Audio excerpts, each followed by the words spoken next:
시청자 여러분, JTBC 뉴스룸을 시작하겠습니다. 어젯밤 윤석열 대통령의 KBS 대담은 100분이라는 짧지 않은 시간에도 여러 갈증을 남겼습니다.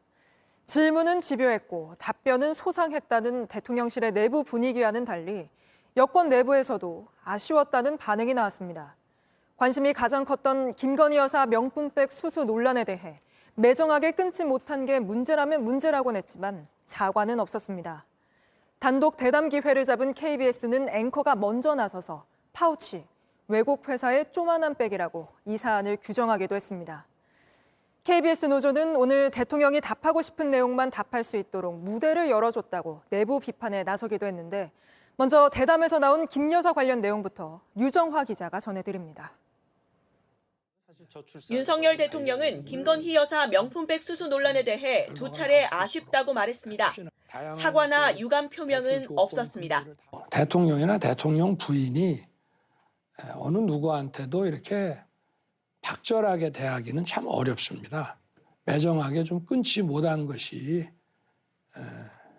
좀 어떤 문제라면 문제고 좀 아쉽지 않았나. 1년 전 일을 선거를 앞두고 터뜨린 정치 공작임이 분명하다면서 시계에다가 이런 몰카까지 들고 와서 이런 걸 했기 때문에 공작이죠. 그리고 또 선거를 앞둔 시점에 1년이 지나서 이렇게 이걸 터뜨리는 것 자체가 정치 공작이라고 봐야죠. 관저로 이사하기 전 경호 문제라는 점을 강조했습니다. 검색기를 거기다가 설치를 할 수가 없었고요. 그걸 설치를 하면 복도가 막혀가지고 주민들한테 굉장히 불편을 주기 때문에 그걸 할 수가 없었고. 검색기가 있었더라면 몰카를 걸러낼 수 있었다는 취지로 풀이되는데 논란의 핵심인 명품백을 받았다는 지적을 피해간 겁니다. 윤 대통령은 제2부속실 설치는 검토하고 있다면서도 그렇다고 이런 일을 막을 수는 없을 거라고 했습니다. 민정수석실이다, 또 감찰관이다, 제2부속실이다 이런 얘기를 하는데 비위가 있거나 문제가 있을 때 사후에 감찰하고 하는 것이지 예방할 수 있는 건 아닌 것 같고요.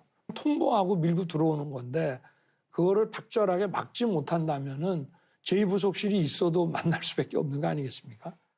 대담 방송 전 실시된 수도권 여론조사에선 명품백 수수 논란에 대해 과반이 김 여사가 직접 사과해야 한다고 했고 대통령 입장 표명으로 충분하다는 답변은 18%에 그쳤습니다. KBS는 대담을 100분 분량으로 편집하면서 명품백 논란 관련 부분에 7분여를 할애했습니다. JTBC 유정화입니다. 안녕하세요. 뉴스룸 앵커 한민용입니다. 오늘도 JTBC 뉴스룸을 시청해주신 여러분 고맙습니다. 오늘 저녁에도 뉴스의 현장에서 찾아뵙겠습니다.